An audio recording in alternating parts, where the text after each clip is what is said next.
The Council expected humans to beg. They expected desperate messages flooding their communication channels. They expected human diplomats crawling back to Nexus Prime, offering anything in exchange for a second chance.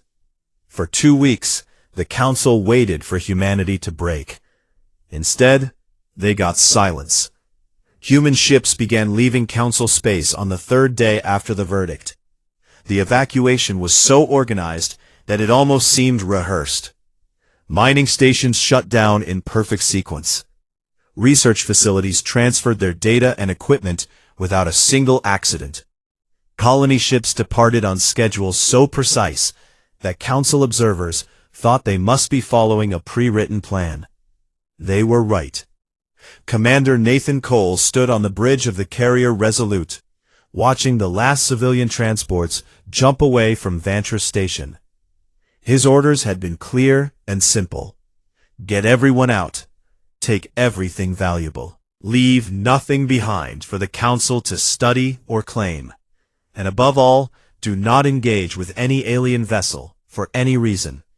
Commander, his communications officer said, we have a Zelkari patrol ship requesting to board for inspection. Nathan did not even look up from his console. Tell them we are in full compliance with Council expulsion orders. We have no obligation to submit to inspection. Thank them for their concern, and continue evacuation procedures. The Zelkari ship followed them for 3 hours, scanning their hull with every sensor they had. They found nothing unusual. The Resolute was exactly what she appeared to be, a standard human carrier, evacuating civilians from Council space. What the Zelkari could not see was the data core hidden in the commander's personal quarters, filled with 30 years of intelligence on Council military capabilities. Across human space, similar scenes played out again and again. Council observers watched the exodus with growing confusion. Where was the chaos they had expected? Where were the desperate acts of a dying species? Humans moved like parts of a great machine, each piece knowing exactly where to go and what to do. Back on Earth, the real work was happening far from Council eyes. Dr. Katie Morrison had not slept in 4 days. She stood in a control room buried 3 kilometers beneath the Rocky Mountains, surrounded by screens showing data that would have seemed like magic to anyone outside her team. For 30 years, humanity's best scientists and engineers had worked on Project Longstride in absolute secrecy. Now it was time to see if their work would save their species. Final diagnostic complete, her assistant reported. All 12 primary nodes are responding. Power levels are stable. Katie nodded. Her hands were shaking, but her voice was steady. Begin activation sequence for Node 1. Deep in space, hidden in an asteroid field that the Council had marked as worthless, a machine the size of a small moon began to wake up. It drew power from a fusion reactor that could light an entire planet. Its systems ran calculations that would have taken Council computers years to complete. And then, for the first time, it opened a hole in space. The hole was a jump point, a gateway between 2 distant locations. But unlike Council jump gates, this one did not need their codes or their permission. This was human technology, built from human knowledge, hidden from the galaxy for 3 decades. Katie watched the readings on her screen. The gate was stable. It was working. Node 1 is active, she said quietly. Humanity just took its first step without training wheels. In the Pentagon's deepest bunker, General Paul Hendricks coordinated the military side of the evacuation. Maps covered every wall, showing the positions of human ships across Council space. Red dots marked Council patrols. Blue dots marked human vessels. Green lines showed escape routes. The Mordeth are watching the Cygnus colonies closely, his aide reported. They have 3 battle groups within striking distance. Paul studied the map. The Mordeth Collective had always been the most aggressive Council species. They saw the expulsion as an opportunity.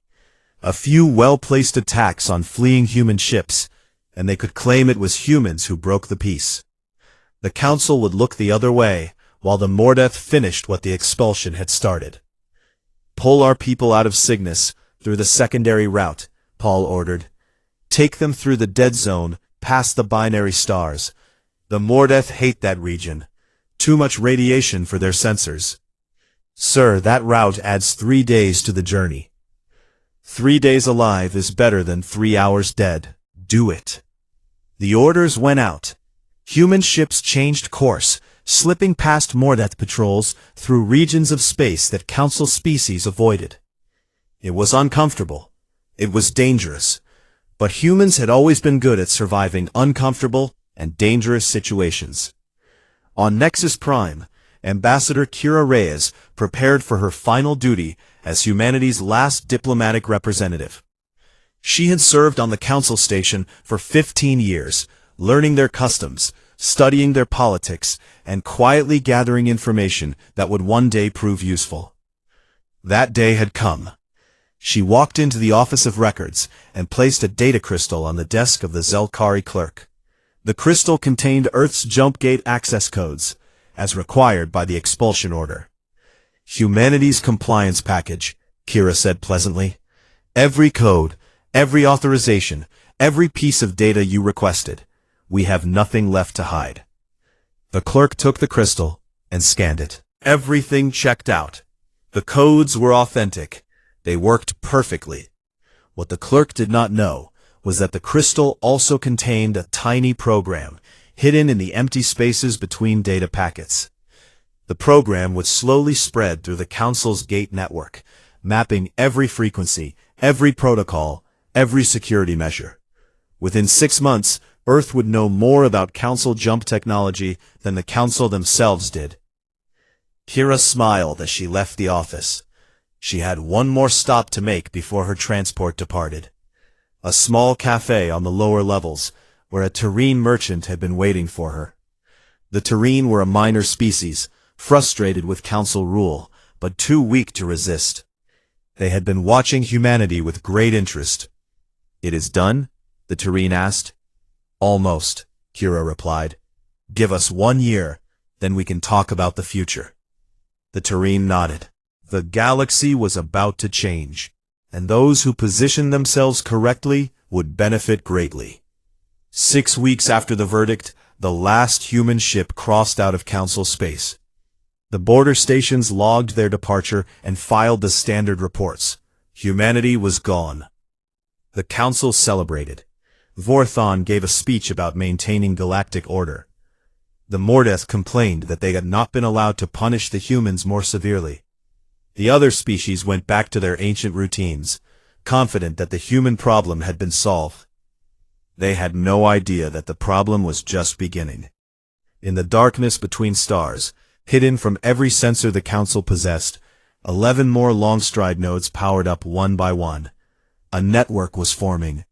A web of gates that would let humanity go anywhere, reach anything, without asking permission from anyone. The silent exodus was complete. 50 cycles had passed since the expulsion. The Council had moved on to other matters. Border disputes between the Valeri and the Nassari. Trade agreements that needed renewal. The same problems they had been managing for thousands of years. Humanity was forgotten, a minor footnote in galactic history. Then, the reports started coming in. A Mordeth patrol ship spotted a human freighter in the Kelos sector. This was strange, because the Kelos sector was 300 light-years from the nearest Council jump gate, and humans no longer had access to those gates anyway. The patrol tried to intercept, but the freighter vanished before they could get close. Not jumped away, vanished, as if it had never been there. A week later, a Zelkari science vessel detected human communication signals coming from a system that had been surveyed and abandoned 2,000 years ago. The system had no habitable planets, no valuable resources, nothing worth visiting. Yet someone was definitely there, broadcasting in human languages. High Chancellor Vorthon ordered a full investigation. Scout ships were sent to the edge of human space to observe and report. What they found made no sense. Human territory was surrounded by some kind of interference field. Sensors could not penetrate it. Probes that entered the field stopped transmitting immediately. A brave Mordeth captain flew his ship into the field to see what would happen.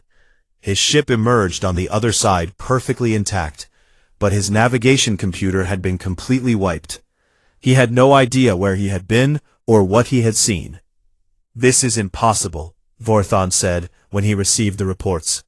"Humans do not have this technology. They could not have developed it in 50 cycles. It would take them centuries." But the evidence was clear. Something had changed. Humanity was no longer the helpless species the Council had expelled. They had become something else entirely. Admiral Daniel Grant stood on the bridge of the carrier Defiance, watching stars streak past the view screen. The ship was traveling faster than any Council vessel could manage, using engines that human engineers had designed in secret laboratories on Earth. Chief Engineer Samuel Drake had outdone himself. The Defiance was a masterpiece of human engineering, built without a single component from Council space. "Jump complete," the navigation officer announced. "We are now in the outer reach, 600 light-years from Council territory." Daniel nodded with satisfaction. The outer reach had been declared unreachable by Council surveys. The distances were too great, the energy requirements too high. But the Longstride network did not care about Council limitations. Human gates could reach farther, move faster, and use less power than anything the ancient species had built. "Begin survey operations," Daniel ordered. "I want a full report on every system within range. Look for habitable worlds, useful resources, and anything else we can use." Back on Earth, President Laura Simmons prepared for the most important speech of her career. The United Nations General Assembly Hall was filled with representatives from every nation, but the real audience was much larger. Her words would be broadcast to every human colony, every ship, every station in human space. "For 60 years, we were guests in someone else's galaxy," she began. "We followed their rules, we accepted their judgments, we asked permission to explore, to grow, to exist. And when they decided we were inconvenient, they threw us out like yesterday's garbage." The hall was silent. Every eye was on her. They expected us to crawl back to Earth and wait for extinction. They expected us to fade away, another failed species that reached too high. They were wrong. She pressed a button on her podium, and a holographic map appeared above the assembly. It showed human space as it had been 50 cycles ago, a small cluster of systems huddled around Earth. Then the map expanded, showing new territories, new colonies, new stations spreading outward in every direction. "In 50 cycles, we have doubled our territory. We have colonized worlds the Council declared impossible to reach. We have built our own jump network, our own ships, our own future. We did this without their technology. We did this without their permission. We did this because we are human, and humans do not accept the limits others place upon us." Dr. Katie Morrison watched the speech from her control room, beneath the mountains. Around her, technicians monitored the Longstride network as it continued to expand. 23 nodes were now active, connecting human space in ways the Council could not even imagine. Her assistant approached with a tablet. "Doctor, we just received confirmation. Node 24 is online. That gives us access to the Perseus arm." Katie took the tablet and looked at the data. The Perseus arm was on the opposite side of the galaxy from Council space. No Council species had ever traveled there. The distances were simply too great for their technology. Human technology did not have that problem. "Send a survey team," Katie said. "Let's see what's out there." On Nexus Prime, Vorthon called an emergency session of the Council. The 12 species gathered in the Crystal Chamber, the same chamber where they had expelled humanity just 50 cycles ago. The mood was very different now. "Our intelligence networks have failed completely," Vorthon admitted. "We cannot see into human space. We cannot track their ships. We do not know how many of them there are, or what they are building." The Valori elder, Scython, spoke slowly. She was the oldest being in the chamber, nearly 12,000 years old. She had seen species rise and fall across the millennia. "We made an error," she said. "We assumed humans were like the other young species, dependent on us, unable to survive without our guidance. We were wrong. They never needed us. They simply allowed us to believe they did." "Then what do we do?" demanded the Mordeth representative. "We cannot allow a rogue species to operate outside our control. They must be brought to heel."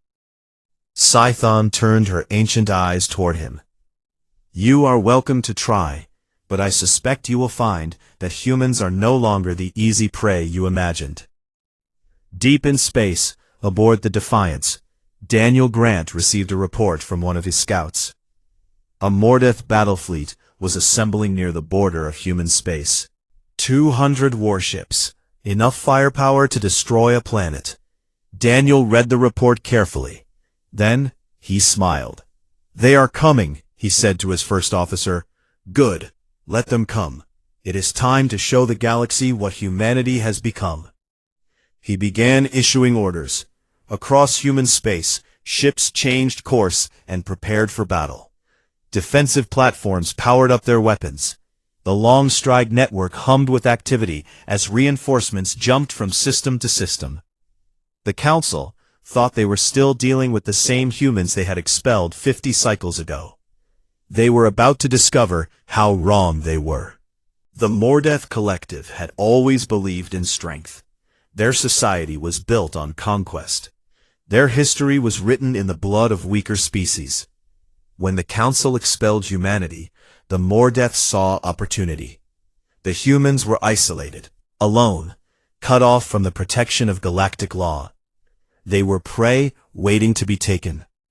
Fleet Commander Zrath stood on the bridge of his flagship, the Devastator. Around him, 200 warships moved in perfect formation toward human space. Each ship was a veteran of a dozen conflicts. Each crew had trained for years in the art of war. The Mordeth were the finest military force the galaxy had ever known. Or so they believed. "We enter human territory in 6 hours, Zrath announced to his officers. "We will destroy their border stations first, then we move to their colonies. We leave no survivors. When we are finished, the Council will thank us for solving their human problem permanently." The Mordeth fleet pushed forward, sensors searching for targets. They found nothing. Human space appeared empty, abandoned. The interference field that had blocked Council scouts had vanished. There were no ships, no stations, no signs of life. Zrath felt a moment of doubt. This was too easy. Humans were many things, but they were not cowards. They did not simply run away. "Full sensor sweep," he ordered. "Find them." Before his officers could respond, space itself seemed to tear apart behind his fleet. Commander Nathan Cole watched the long stride gate open with satisfaction. The Resolute emerged first, followed by her sister ships. 20 carriers, 60 cruisers, and more than 100 smaller vessels poured through the gate in perfect formation. They appeared directly behind the Mordeth fleet, cutting off any retreat. "All ships, weapons free," Nathan said calmly. "Target their engines first. I want them unable to run." The first volley caught the Mordeth completely by surprise. Missiles slammed into their rear ships, tearing through shields that had never been designed to handle human weapons. The Mordeth had studied human military technology for decades. They knew exactly what humans were capable of. They knew wrong. Fleet Commander Zrath spun to face this new threat, but his confusion only grew. More gates were opening. Human ships were appearing from every direction, surrounding his fleet in a sphere of steel and fire. His tactical display lit up with warnings as human weapons found their marks. "Impossible," he breathed. "They have no gate technology. They cannot do this," and they were doing it very well. Admiral Daniel Grant watched the battle from the Defiance, positioned at the center of the human formation. His fleet outnumbered the Mordeth 3-1. His weapons were more powerful, His ships were faster, and his crews had been training for this moment for 30 years. "Focus fire on their command ship," he ordered. "Disable the Devastator. Once their commander falls, the rest will follow." The Defiance led the charge. She cut through the Mordeth formation like a knife through paper, her weapons blazing with every shot. Mordeth ships tried to intercept, but they were too slow. Human technology had made the old rules obsolete.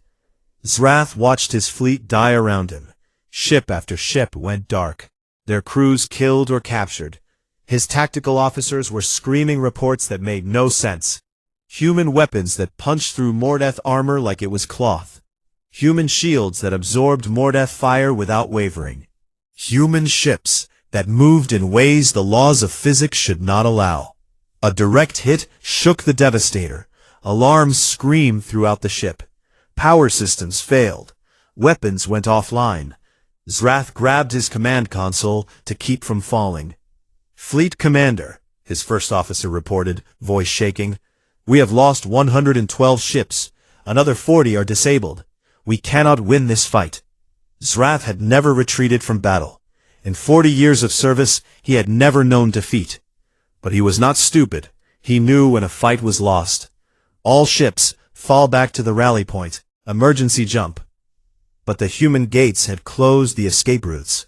The surviving Mordeth ships had nowhere to go. One by one, they stopped fighting and powered down their weapons. It was surrender or death, and even the Mordeth preferred living. The battle had lasted 4 hours. When it was over, 187 Mordeth ships had been destroyed or captured. Human losses stood at 11 vessels, with most crews recovered from escape pods.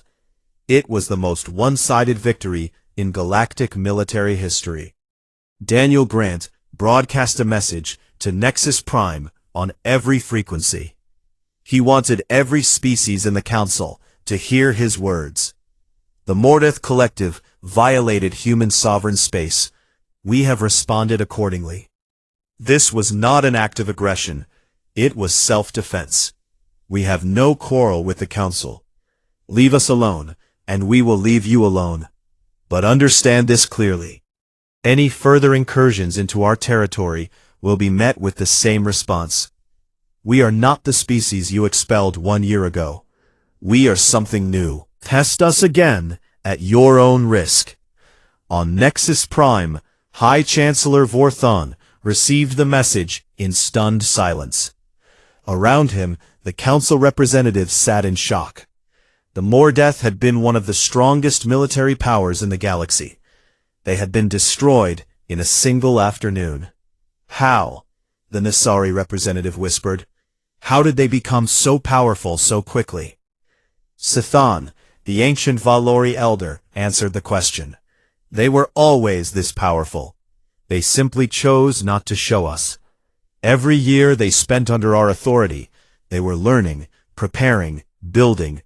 We taught them everything they needed to know about our weaknesses, and we never thought to ask what they were doing in return. Vorthon finally spoke. What do we do now? Nothing, Sithan replied.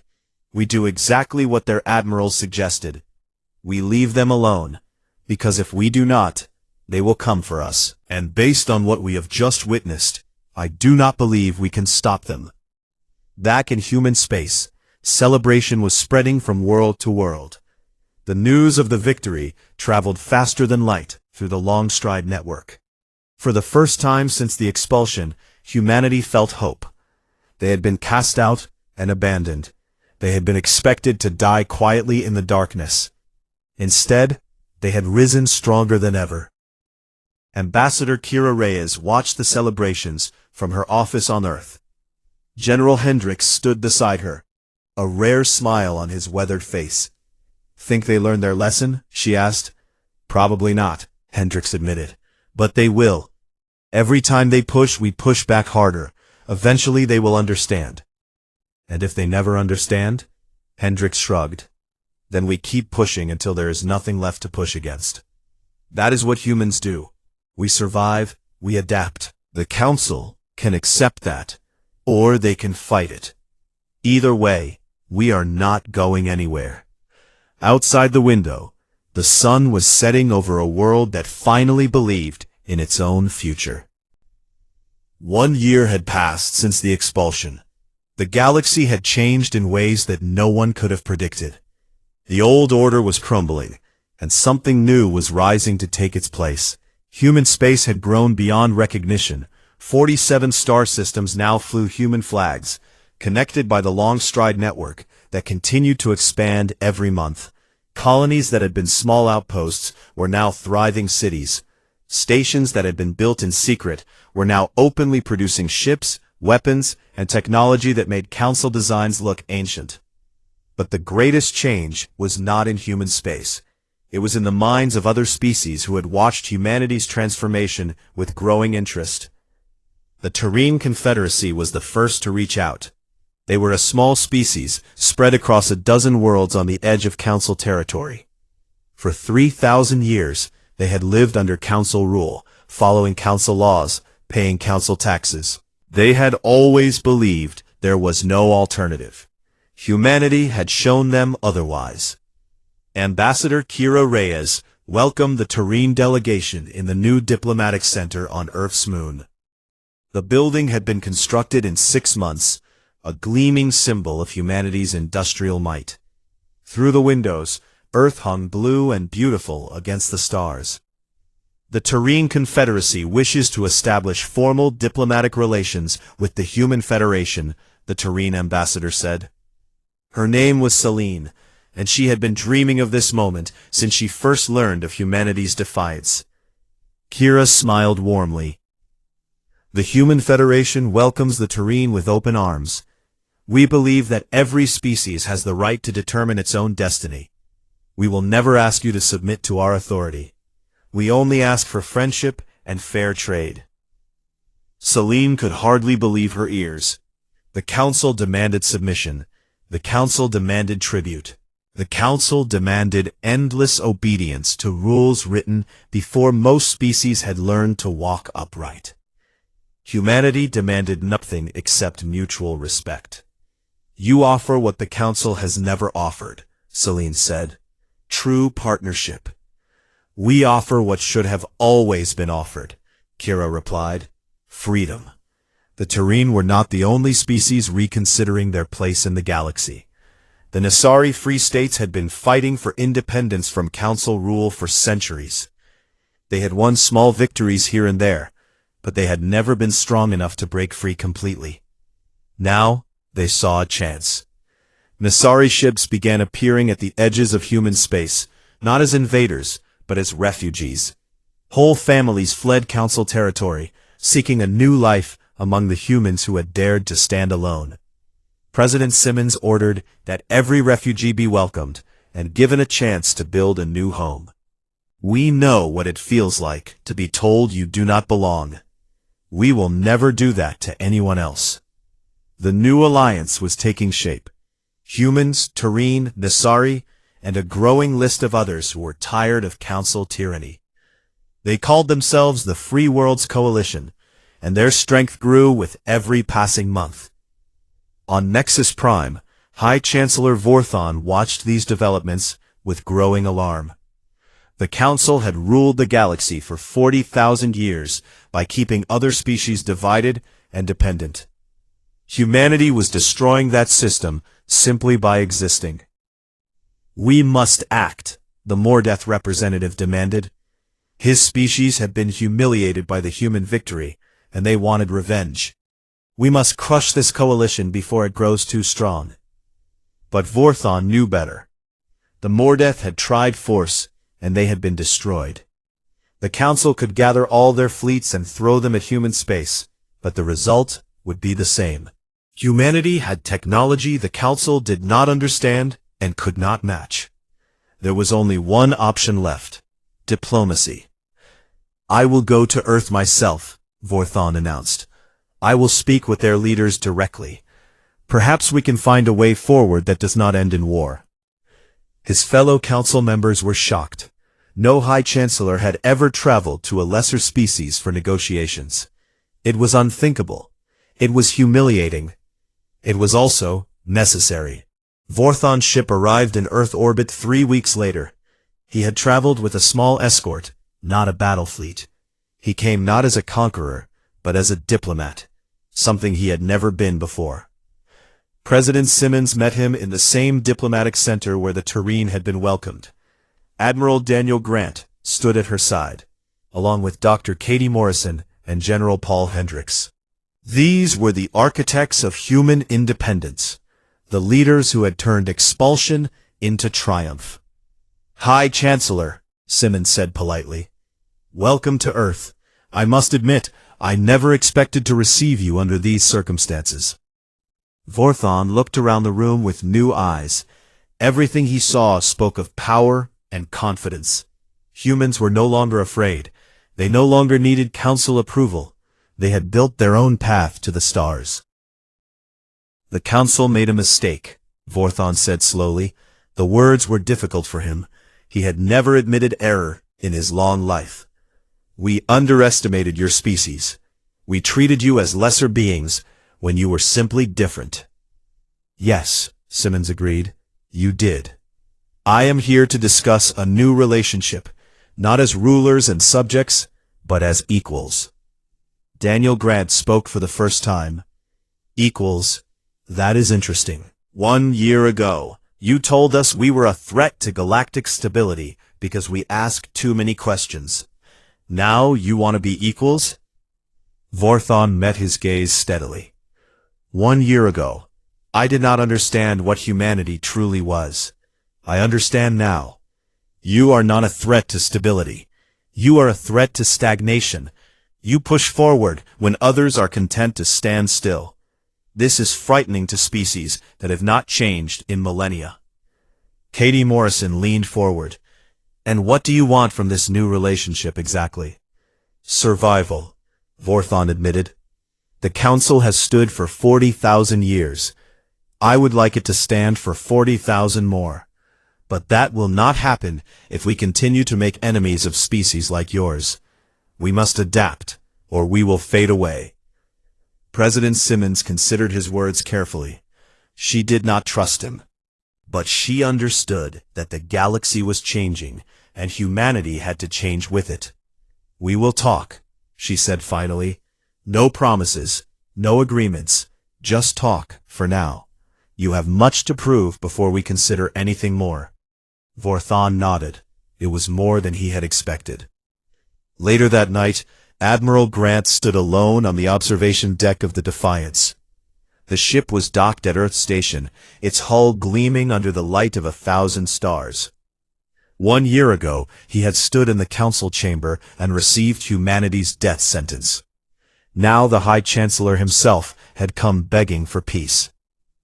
He thought about everything humanity had accomplished.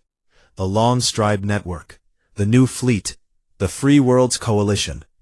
All of it had grown from a single decision, a refusal to accept the role the Council had chosen for them. The Council had told humanity to leave and never come back. They had left Council space behind and built something better, something stronger, something that would endure long after the ancient rulers of the galaxy had faded into memory. The stars stretched out before him, infinite and full of possibility. Humanity had claimed its place among them, not as guests or subjects, but as equals. No one would ever tell them otherwise again. The great chamber of Nexus Prime had stood for 40,000 years. Its walls were made of crystal that sang when light passed through them. Its floors were polished stone from a world that no longer existed. 12 species had built this place together, long before humans had learned to make fire. Now those same species sat in judgment of the youngest race to reach the stars. Admiral Daniel Grant stood alone in the center of the chamber. He wore his dress uniform, metals shining under the soft blue light that filled the room. Around him, arranged in a massive circle, sat the representatives of the Galactic Sovereignty Council.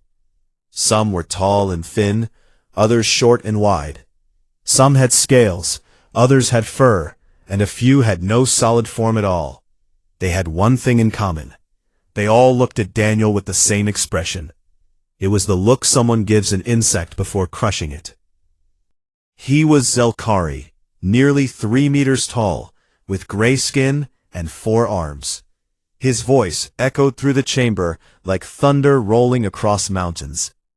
The Council has reached its decision regarding the species known as humanity, the Zelkari continued. Daniel did not move. He had known this moment was coming for months. The signs had been everywhere. Human trade ships denied docking permits. Human scientists removed from joint research projects. Human colonies suddenly facing new regulations that made daily life almost impossible. The Council had been squeezing humanity slowly, waiting for them to break.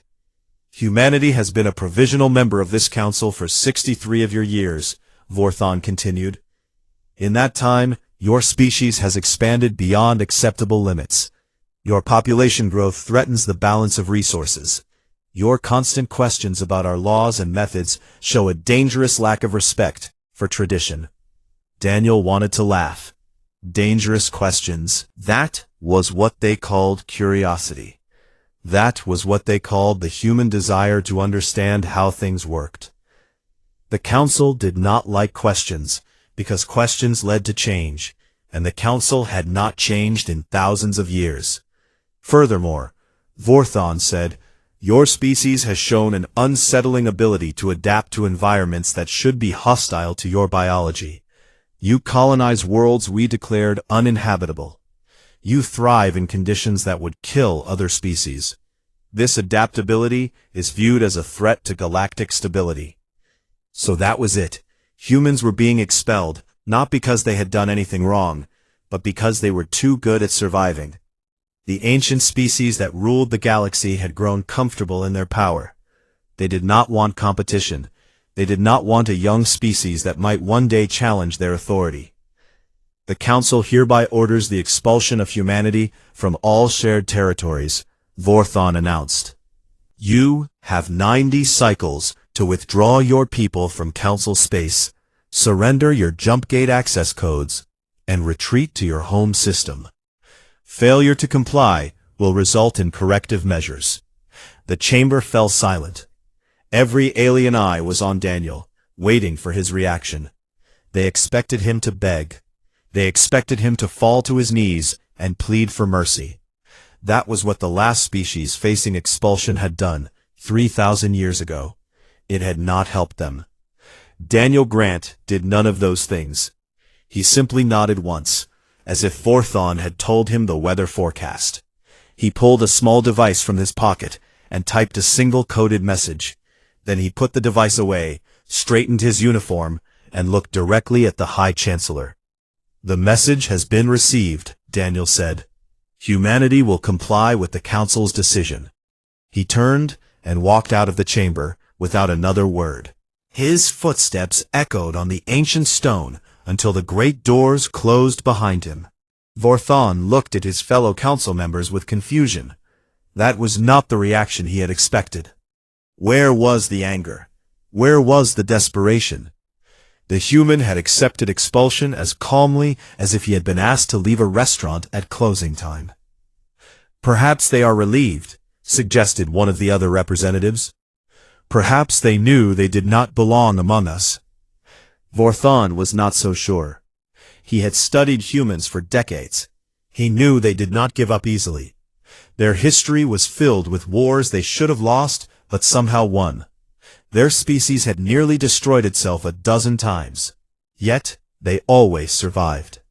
A human who accepted defeat without a fight was a human planning something. But what could they possibly plan? Without the jump gates, humans would be trapped in their home system. Without council technology, their expansion would end. They would slowly fade away. Another failed species that reached too far, too fast. On Earth, President Laura Simmons sat in the Situation Room beneath the White House. The room was filled with generals, admirals, scientists, and diplomats. They had all been waiting for hours, ever since Daniel Grant had departed for Nexus Prime. When the message arrived, Laura read it on her personal screen first. Her face showed nothing. She had practiced this moment in her mind 1,000 times. She had hoped it would never come, but she had always known it probably would. "The Council has voted for expulsion," she announced. "Admiral Grant has confirmed. The clock is running."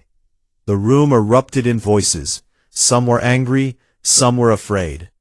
Laura let them talk for exactly 30 seconds, then raised her hand for silence. "We prepared for this," she said. "Every person in this room knew this day might come. That is why we have Protocol Amaranth. That is why we have spent the last 30 years building something the Council does not know about." She stood and looked at each person in turn. "Send the signal to all human colonies. Begin withdrawal operations immediately. We will follow the Council's orders to the letter. We will leave their space quietly and completely. And when we are gone, they will discover that we never needed them as much as they thought we did." Within the hour, the signal reached every human settlement across 17 star systems.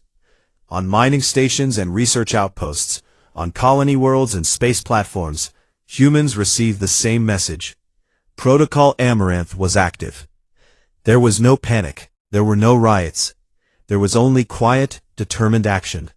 Ships began loading passengers and cargo. Files were packed. Equipment was carefully prepared for transport. Everything humanity had built in Council space would come home with them. They expected humans to fight among themselves for limited evacuation spots. They expected looting and destruction and despair. What they got was silence.